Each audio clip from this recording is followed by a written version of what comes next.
Sous la haute présidence du ministre de la Communication, de l'Économie numérique et de la modernisation de l'administration, l'Union des radios et télévisions libres du Mali, URTEL, a tenu son 9e congrès ordinaire ce jeudi 8 juin 2023 à la Maison de la Presse. Aux côtés du ministre, on notait la présence du président de la Maison de la Presse, non moins président sortant de l'URTEL, Bandjougou Daonté, le représentant de la HAC, ainsi que celui de la Fondation Hirondelle, partenaire de l'URTEL. Ce 9e congrès de l'URTEL, qui consacre l'élection des nouveaux bureaux, le président sortant de l'URTEL a d'abord rappelé les grands chantiers qu'il a eu à labourer durant ses 2 mandats, notamment la relecture des textes de cette précieuse organisation qui a d'ores et déjà pris le train de la refondation du Mali. Des crises naissent des opportunités et des idées refondatrices. La relecture des textes de l'URTEL, fortement recommandée lors des 7e et 8e congrès de notre association, est devenue une nécessité dans le contexte de réorganisation territoriale de notre pays par les plus hautes autorités et l'évolution du monde malien des médias marqué par la digitalisation et ses conséquences. L'URTEL s'est engagé dans un processus de relecture de ces textes conformément aux recommandations des 7e et 8e congrès ordinaires tenus en 2015 et en 2018. Cette relecture a été faite de manière consensuelle, participative, inclusive et démocratique. Ces projets et statuts et règlements intérieurs ont été adoptés par le conseil d'administration de l'URTEL tenu à son siège le 18 mars 2023. Une émission en radio synchronisée est organisée le 4 mai 2023 par des radios membres de l'URTEL sur l'ensemble du territoire national pour la vulgarisation du projet de statut et règlement intérieur. Tenez-vous bien, plus de 300 radios membres de l'URTEL ont synchronisé une émission de 45 minutes au même moment. Les assemblées régionales sont convoquées dans toutes les régions du Mali et le district de Bamako le dimanche 21 mai 2023 à 10 h. Cette décision fait suite à la situation sécuritaire, économique, le nombre important de nos radios membres, 448, alhamdoulilah, et le développement des moyens de communication grâce à Internet.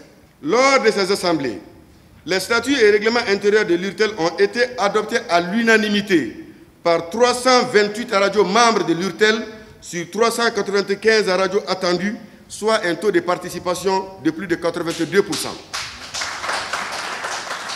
Permettez-moi de vous dire que ce processus historique, démocratique, inclusif, marque définitivement la refondation, la maturité et la responsabilité de l'URTEL dans le Mali nouveau. Dans l'atteinte de ces objectifs, l'URTEL a su nouer de nombreux partenariats stratégiques, notamment celui avec la Fondation Hirondelle. La donne a changé quand nous sommes arrivés au Mali.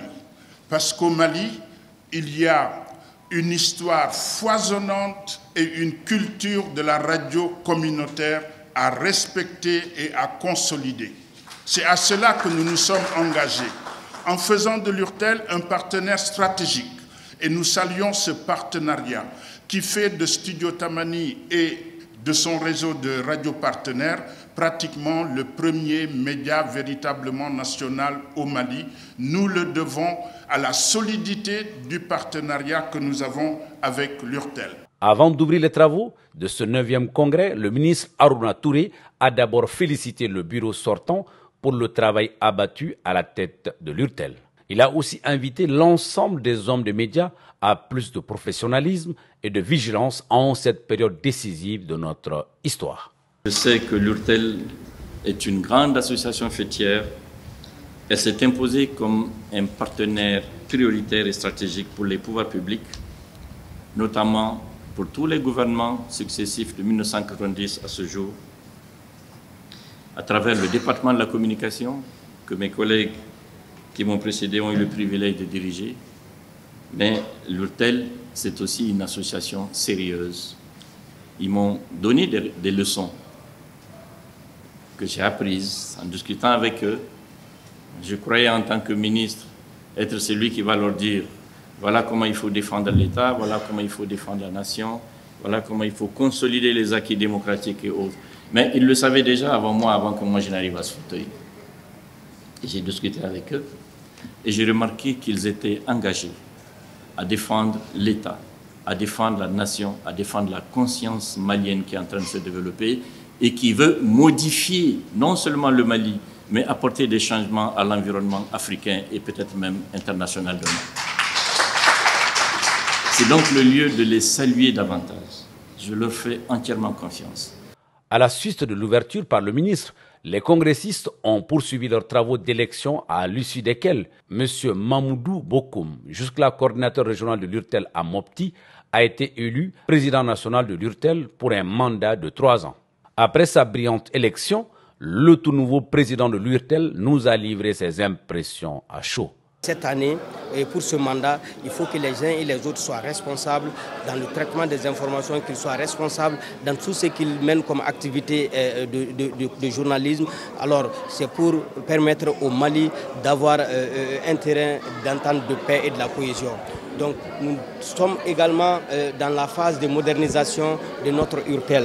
Donc dans ce sens, il faut que nous soyons en phase avec l'évolution du monde. C'est pourquoi nous avons demandé à toutes nos radios membres et télévisions vraiment d'être digitalisées, de se conformer avec l'évolution du temps pour qu'on puisse être en phase avec la nouvelle réalité du monde entier. Ainsi s'achève ce congrès de l'URTEL qui s'est tenu dans un climat démocratique et inclusif. Et l'histoire retiendra le bilan très largement positif de Bandjougou Dante et de son bureau. Le nouveau bureau aura la lourde tâche de consolider les acquis de l'organisation, mais aussi d'entreprendre de nouvelles actions pour le bonheur des radios et télévisions libres du Mali.